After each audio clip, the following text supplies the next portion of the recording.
Hello, my name is Chris Albertson. I'd like to uh, welcome you to my VLAN trunking protocol video. You might ask yourself, what is VTP? Well, we're going to go over that today. We're also going to go over how VTP interacts with dynamic trunking protocol, the different types of, what the purpose of a VTP domain is, the different types of modes of operation, be it server, client, transparent, and how advertisements, summary, and subnet are used to advertise your VLAN changes over your management domain. And then we will go over some configurations of the different modes of VTP operation. We'll go over VTP pruning, how to set up that automatic, and we'll discuss manual pruning and how to clear your VTP revision back to 0, which is a very critical step in some cases. So if we want to know what exactly is VLAN trunking protocol, what does that allow us to do? Well, it allows us to make configuration changes to our entire network topology's VLAN structure without actually having to go to each switch and manually configure VLAN changes. And that's done through a VLAN VTP mode server.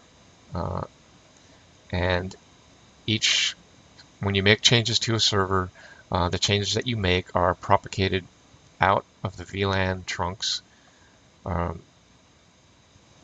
over those trunks to adjacent switches through layer 2 trunk frames, and these are called advertisements. And you break up your VLAN structure into management domains. You could have one management domain, and you would have a server to control the VLAN structure of your entire network, or you can break your network up into smaller management domains. But each management domain would require a server in order to make changes to that management domain's VLAN structure. Now, if you had watched my previous video on VLANs and VLAN trunks, we had discussed VLAN trunking protocol.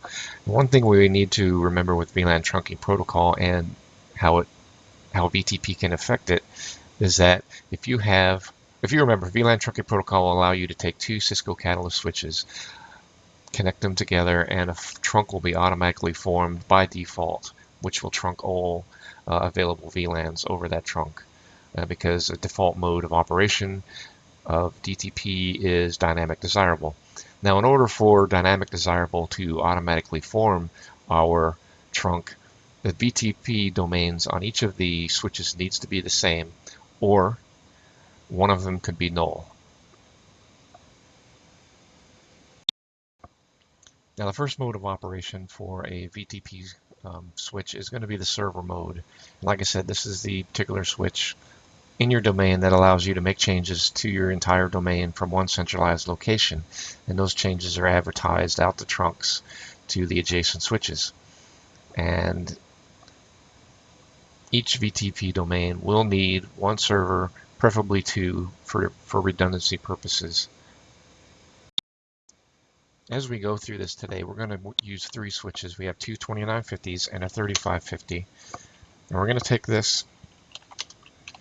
I'm going to go ahead and show you we have no VLANs on this particular switch currently, except for the default VLANs. We have no trunks. And I'm going to look at the show VTP status. And this is the default configured status on a switch that basically boots up for the first time. So here we see that we are in VTP version mode 2. That's told right here. You see this right here, and it says VTP version. This is the highest version that will be supported by the switch. It'll support 1 and 2, but currently we're in 1 because VTP version 2 mode is disabled. We're on configuration revision 0, which means there's been no VLAN changes made to this particular switch. And we are in server mode of operation. Now, in this particular type of switch, we would have the ability to make changes to our VLAN structure, which we will go ahead and do. But before we do this, we're going to go into VTP and we're going to set this to version 2. We're going to go ahead and set the domain name to something meaningful. So we'll go to config T, VTP domain, corp. And this is a case-sensitive domain name. If you have another switch that has a domain name as lowercase CORP, that's a different domain. And go VTP version 2.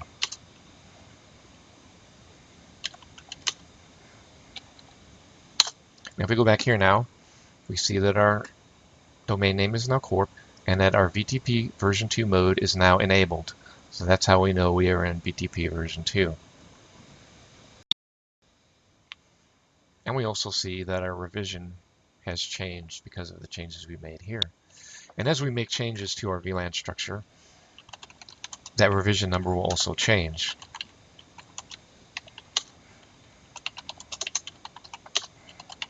We'll make a couple VLANs here.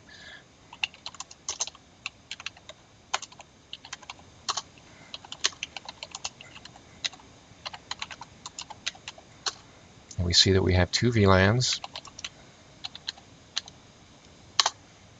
And now our revision is 3 because we added 2 VLANs. And yeah, that's reflected there. So yeah, as we make changes, this revision number will increment. And it's key. We'll go over at the very end of this video why this number is important in a switch that's added to a network. And as you saw, we were able to make changes because we're in server mode of operation. Now, the next mode of operation we want to go over is the client mode. On the client mode of operation, we are unable to make any changes to our VLAN structure.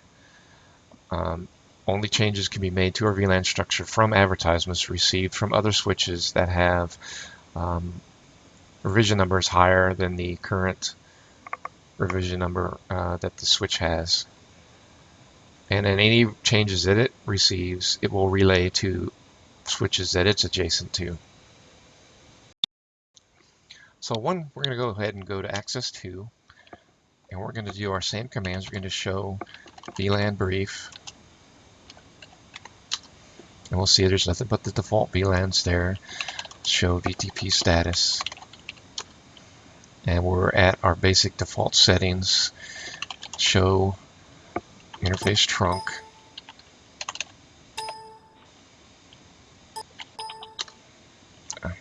Sorry. We go to, there's no trunks enabled. Now, one thing to remember with VTP, when you connect a fresh switch into your network, if you remember, dynamic trunking protocol will establish a trunk if a newly added switch has the same domain name in VTP or the domain is a null domain. And that's what this is here. It's not actually spelled out N-U-L-L. This being blank is a null domain name. So now when I establish a trunk between access 2 and access 1, dynamic trunking protocol will establish a trunk, and then we will see that VTP will push down the configuration to this switch automatically. Okay, so now I've went in and connected those together. If we do our show interface trunk again, we will see that we now have a trunk established that is trunking VLANs 1, 10, and 20, because that were the VLANs that were configured on the access 1. Now, if we do a show VTP status again, we will see that we have the current revision, we have the current domain name, and the version is version 2. So this was automatically configured when we connected our switch to the other VTP switch. And we'll go ahead and change the mode of operation to client.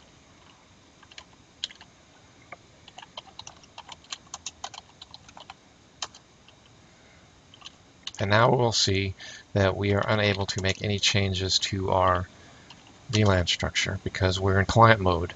And this is desired because you don't want anybody just to be able to make any changes anywhere on your network. You want to centralize those changes. So now if I go back to access 1 and I add our VLAN 30, we'll see it propagate over to access 2. We're back to access 1, config T, VLAN 30, name accounting.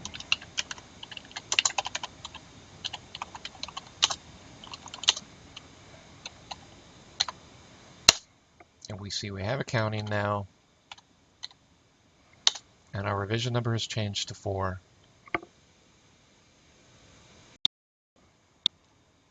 And if we go back to switch 2, we see here that our revision number is 4.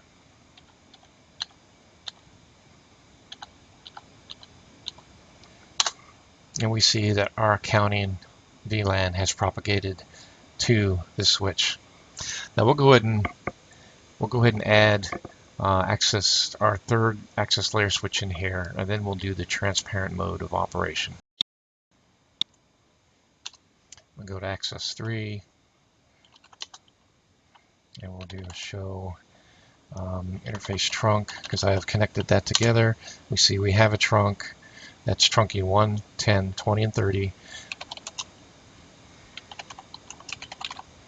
And we see that our VTP status has propagated over properly.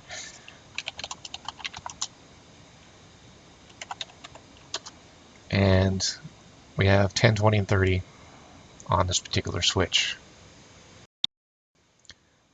So the last mode of operation we want to talk about is transparent mode. With the switch that's in transparent mode of operation, it does not use any of the VTP advertisements it receives, but forwards them out to other switches that are adjacent to it. And any changes that you make on a VTP transparent switch will not be advertised out to the adjacent switches. So basically, transparent mode isolates a switch in the domain, and so that will not be affected by any changes on the domain, and it will not affect the domain with any changes made on itself. And this is typically done on mission critical switches where you don't want an accidental deletion of a VLAN to bring a critical portion of your network down. Now there's actually 3 versions of VTP. We're only going to discuss the first 2. Version 1 will relay advertisements only if the domain name and version are the same as a transparent switch, which would be version 1. And version 2 operation relays all advertisements. Version 3 will allow you to advertise extended VLANs, but we're not going to discuss that because I won't be able to actually show you that with the hardware I have on hand. Now what we want to do is we're going to go back to access 2, and we're going to change this to a transparent switch.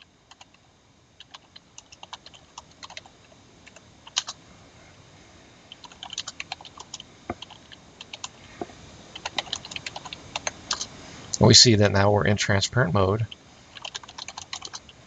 And like I said, in transparent mode, any changes that we can make on the switch will not propagate to the other switches. In transparent mode will allow you, it's not like client mode where it won't allow you to make changes. Transparent mode will allow you to make changes. Let's go and make a VLAN 99, and we'll name it management.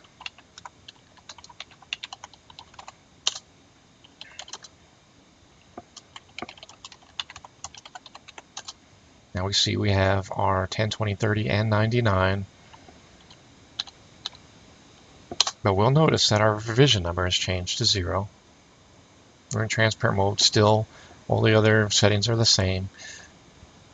We're at 0. This is a key step to resetting a revision to 0 by switching a switch to transparent, but we'll go over that at the end. And now we'll go to switch 1. We'll do a show VLAN brief.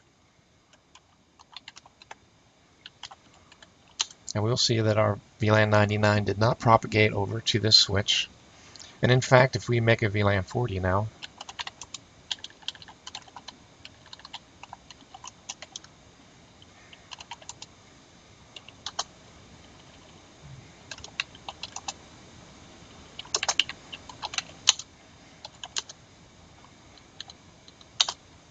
we see we have our admin, research, accounting, and sales here on Access, which, as you recall, is our server, our VTP server. I'm sorry. Anyway, it's our server.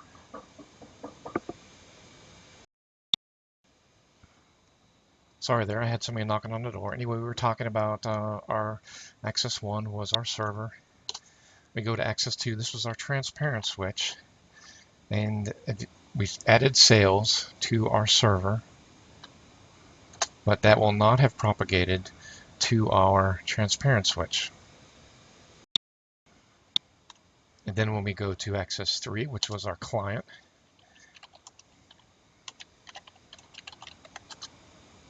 which was our, oh, that's a server. Anyway, let's change this to a client.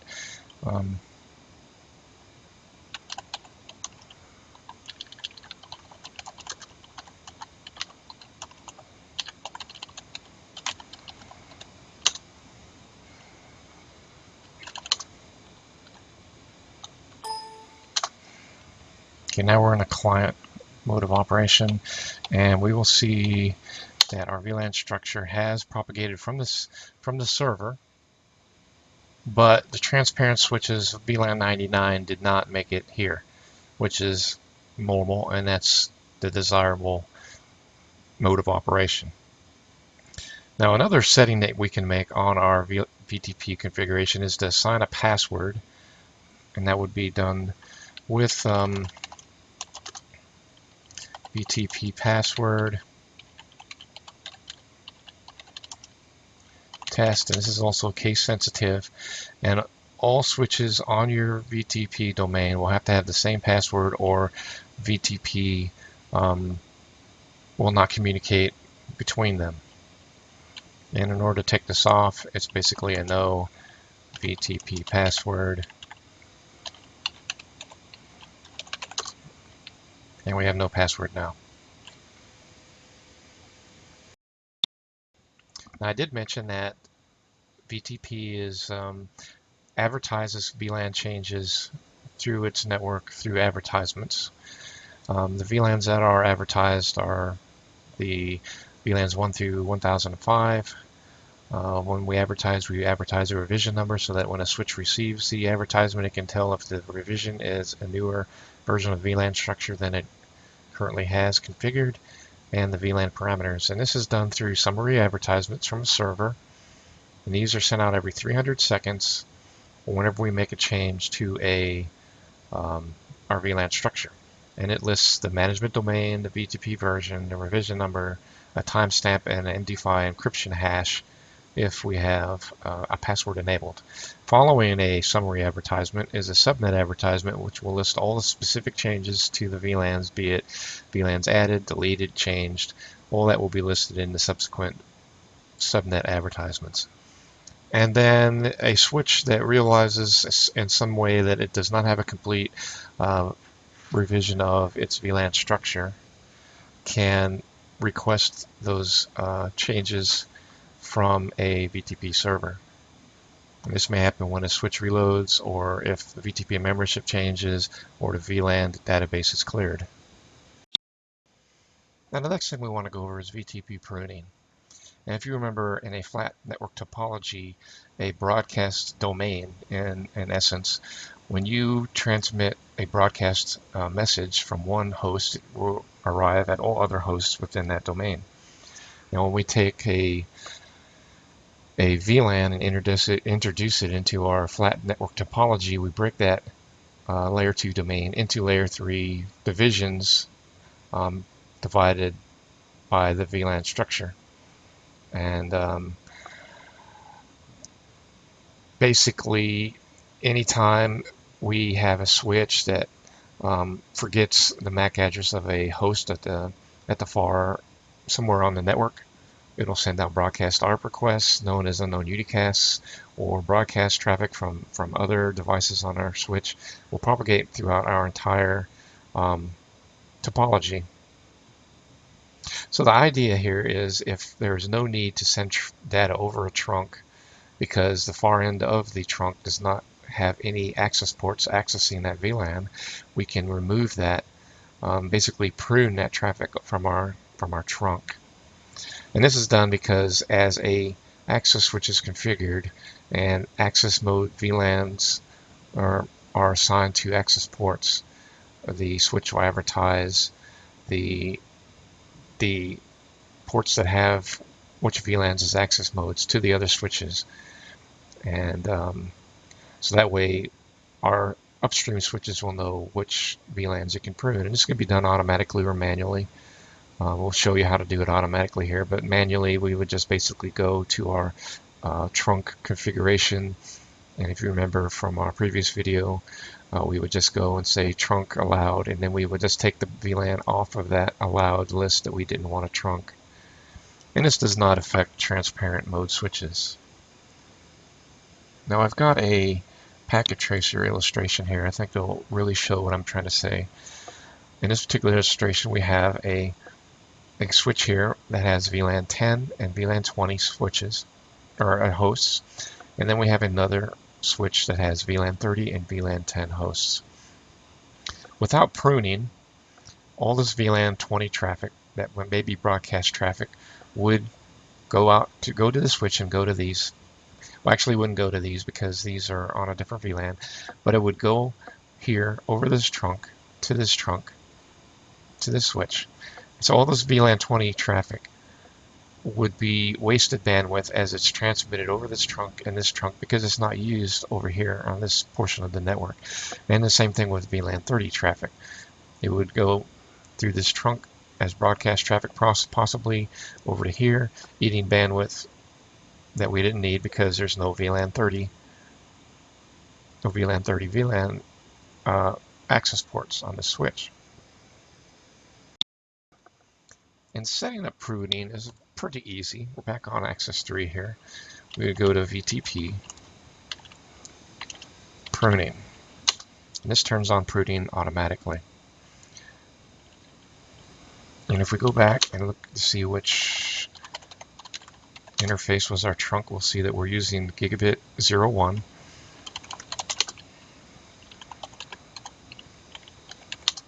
And if we want to adjust what's being pruned, actually before we do this, let's go ahead and do a show interface G01 switch port. And we'll see currently we are pruning everything from 2 to 1001. We can't prune VLAN 1 or 2002, 3, 4, and 5. Only these particular VLANs can be pruned.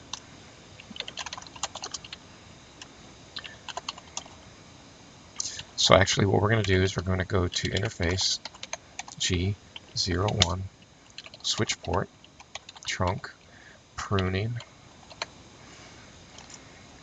VLAN. Now what we can do, since we know that we have VLAN 10, 20, and 30 configured here, we'll go ahead and prune VLAN 10.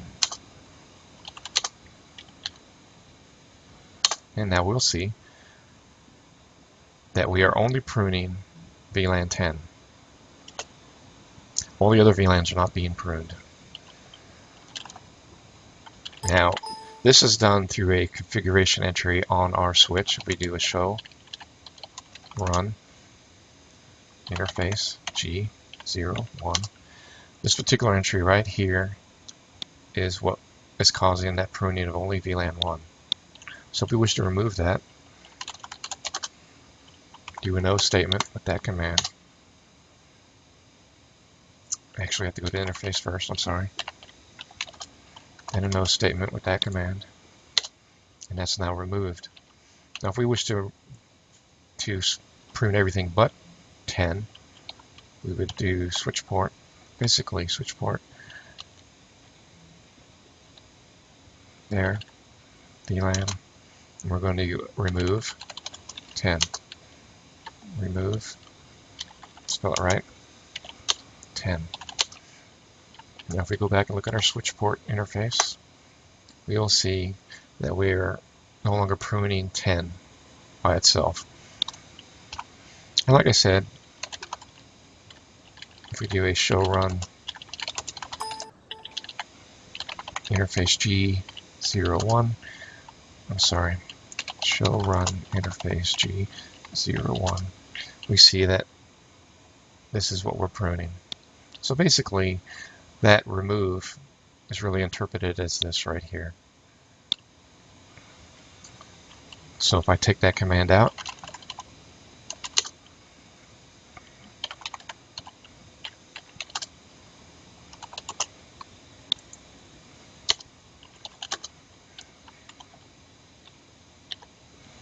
We'll see that we're pruning everything again. So the last portion of our video here is we're going to show how to change the VTP revision number back to 0. This can be very critical, as I'll demonstrate here in a moment, because failing to do so could cause a switch to inadvertently destroy your VLAN structure on a network that you don't wish to have destroyed, basically. This can be done by setting the switch mode to transparent. As you remember, transparent mode sets the revision number to 0, then back to server, or changing your VTP domain name to something bogus and then connecting it back into the domain. And a more aggressive version would be to delete the VLAN data file and reload the switch. So for the purpose of our illustration, I've disconnected access 3 from our network. And we're going to pretend that this switch was taken out of production and taken to a lab and used for some training purposes, let's say. And in this training, they had removed these VLANs.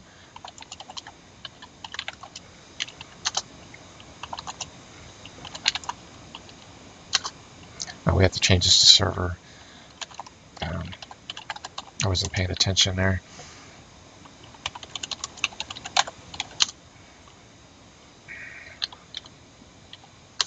No VLAN 10, no VLAN 20, no VLAN 30, no VLAN 40. Now let's say, for instance, after we were done with our training, we decided to use this switch for gaming. We'll just name this gaming.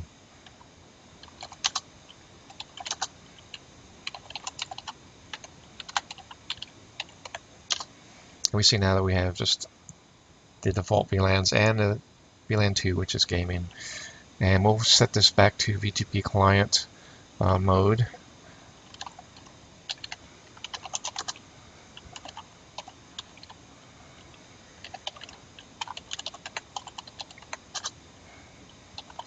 Show a VTP status. And we notice that our revision number is 10. Now, if I was to introduce this switch back into our network, because it has a higher revision number, it will destroy the network that we have on our VLAN structure on access 1 and 2. Actually, I take that back. It won't change our VLAN structure on access 2 because, as you recall, it's a transparent switch. And this is a perfect illustration of why a transparent switch would be used in a mission-critical environment. Now, if we go back and check our server, we're on access 1.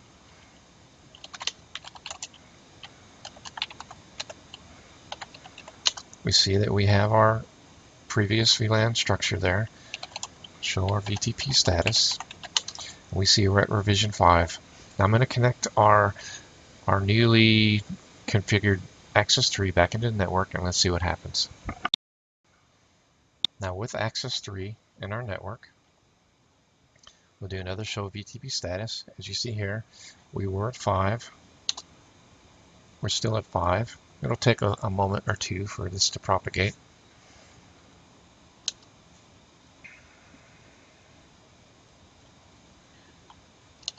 Let's see here. Let's give it a moment to propagate. Actually, this has taken a little bit longer than I thought it would. Let's go ahead and force a change.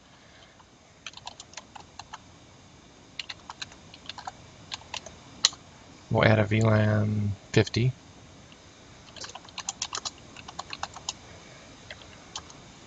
And we'll call it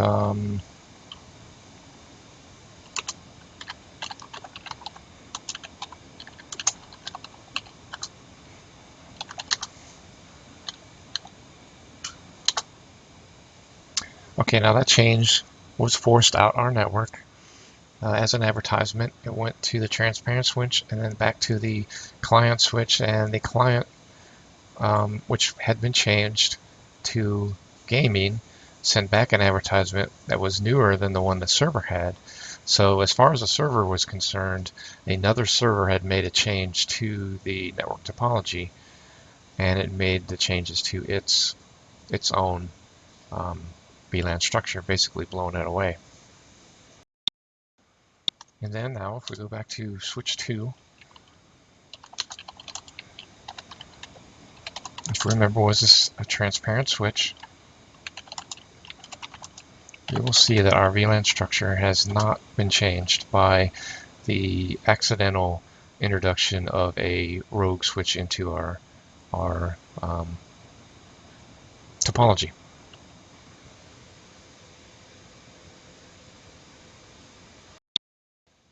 And like I said, the way to reset that revision number 20 is to take a switch before you add it to your network, change the mode of operation to transparent, then to server, or to change the domain name, the management domain name, to some bogus name, and then to the one that is in use, the correct name, or to delete the VLAN dat file and then reload the switch. So what we've done today, we've discussed what VTP is, what VLAN trunking protocol is used for, how it can affect dynamic trunking protocol, the importance of VTP domains, the different modes of operation, be it server, client, transparent, the different advertisements used to move traffic over your domain, VTP configurations of the different domains, what VTP pruning is and how you can configure it automatically, and then the importance of clearing the revision number, resetting it back to 0 before you introduce a new switch into your existing network topology, and how you would go about doing that. So that is the VLAN trunking protocol in a nutshell. I welcome any feedback you may have at my website here, and the next video I will do will be on aggregating switchports, aggregating traffic into one, or anyway, switchport aggregation. So hopefully I'll see you there. All right, bye-bye.